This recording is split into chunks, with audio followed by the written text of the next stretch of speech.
I was playing Crimson Desert the other day on absolute maximum settings because I have an RTX 4090, and why not? The game looks absolutely stunning.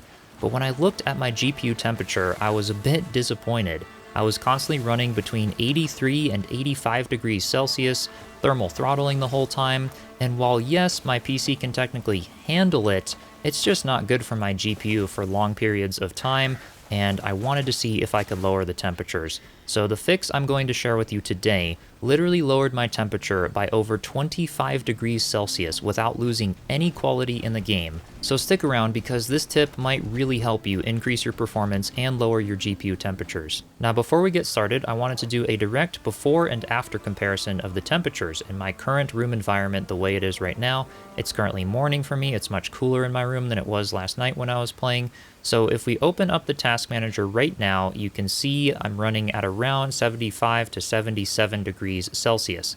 This is before we're making the fix. So to do this, the first thing I tried was obviously to change all of the in-game settings. I tried to change the DLSS version, the upscaling resolution from DLAA to quality or even balanced, the DLSS ray reconstruction, tried turning that on versus off, and some of these things helped a little bit, but it really only fluctuated the temperature by about 3 to 5 degrees Celsius, which just wasn't very much. And in my opinion, at least, on PC, the in-game optimization and performance settings for this game absolutely suck. So to drop the temperatures, we have to move outside the game and open up the Nvidia control panel or AMD equivalent if that's what you're using to actually change the settings for the EXE itself. Alright, so I'm in the Nvidia control panel now, and if you have a different type of GPU, then you're just going to have to try to translate what I'm doing into whatever software you have.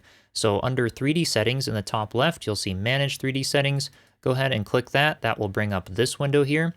We're going to switch from Global Settings to Program Settings, and then this little drop-down menu, you should see your Crimson Desert EXE. If you don't, click the Add button right next to it, and it'll bring up a list of all of the EXEs on your computer. Go ahead and select the Crimson Desert EXE. And once it's selected, we are going to change a bunch of settings in here for the EXE itself that do not exist in the game settings, because this is very important for performance. The first of which being the frame rate, the max frame rate. By default, it's set to use global setting off, and this is going to use the settings in the game. The in-game settings do not actually have a frame rate cap. Even when I enable VSync in the game and the in-game settings say that I'm only running on at 60 FPS, I'm actually running at a much higher FPS outside the game, and that was one of the big hidden performance issues of this game. So we need to change it from use global to on, and then set it at 58 frames per second, assuming you're okay playing at 60 frames per second. That's what I do. I have an older monitor, so I will be using VSync because my monitor is capped at 60 FPS, and if I don't, I'll get the screen tearing and all. Don't ask me why 58 frames per second instead of 60. I'm not going to go over all the details of that, but 58 in my case will be better for VSync. So cap it at 58 if you're using VSync. If not, cap it at 60 and then press OK there. And then we are going to, in low latency mode, we are going to drop down and change that to be ultra. That's going to help with the VSync there. And then we want to find VSync in here and manually turn it on for the EXE because for some reason it just doesn't work very well on the in-game settings. So we are going to change this to be on, and those are the 3 settings we are going to change. Just by doing these 3 settings, it's simple. It sounds simple. But now we'll be running at that same 60 FPS in the game, or 58 FPS, and the same quality, but lowering our temps by literally 25 degrees Celsius. So we're going to just hit apply, and then wait for the changes to take effect. There we go. And now I will relaunch the game and show you my in-game settings to go along with these settings, just so that you know what they are. And to be clear, they're staying the exact same as they were in the before test. I'm just going to show you what they are now so that you know what I'm using, and then we will take a temperature with these settings applied. Okay, so I'm back in the game now, and you can see on the graphics tab, everything is set to the highest quality it can be. And then on the video tab, I have it in full screen. Display is 4K because that's my monitor, and then the resolution is only 1440p. Again, all of these settings were the exact same in our previous temperature test. I didn't change anything. This is what I play on. Then for the DLSS, I have 4.5L. That's the highest quality upscaling there. resolution is DLAA, highest quality upscaling resolution we can use, and then the DLSS frame generation.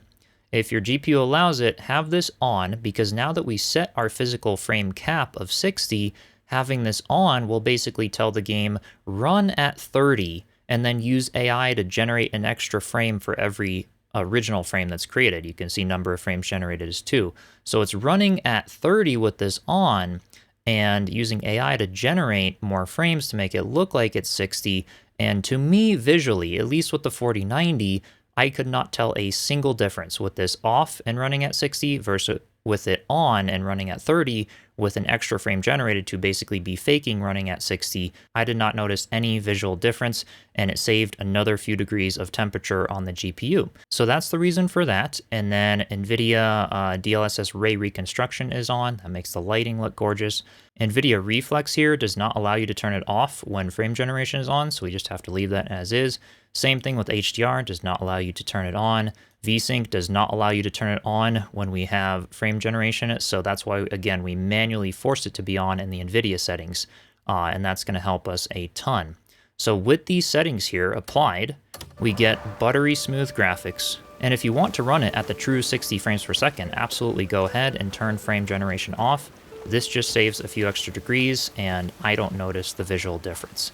So this is absolutely gorgeous. You know, the only thing we could possibly set higher is to play in native 4K instead of 1440, but I only stream at 1440 and record at 1440, so I don't need it to be any higher for my regards. Okay, so now let's go ahead and open the task manager and see what our GPU temps are at. And as you can see here, with these changes, we are hovering between 50 and 52. That is amazing. That's coming from the previous test that was at the 75 to 77 degrees. So huge difference, and visually, no difference whatsoever. So I do hope this video helped you. I definitely was really stoked to find that I could do these changes in the Nvidia control panel, and I'm way happier about playing this game on maximum settings for long periods of time now. Be sure to share this with a friend and like the video, and of course subscribe, and I'll see you next time. Cheers.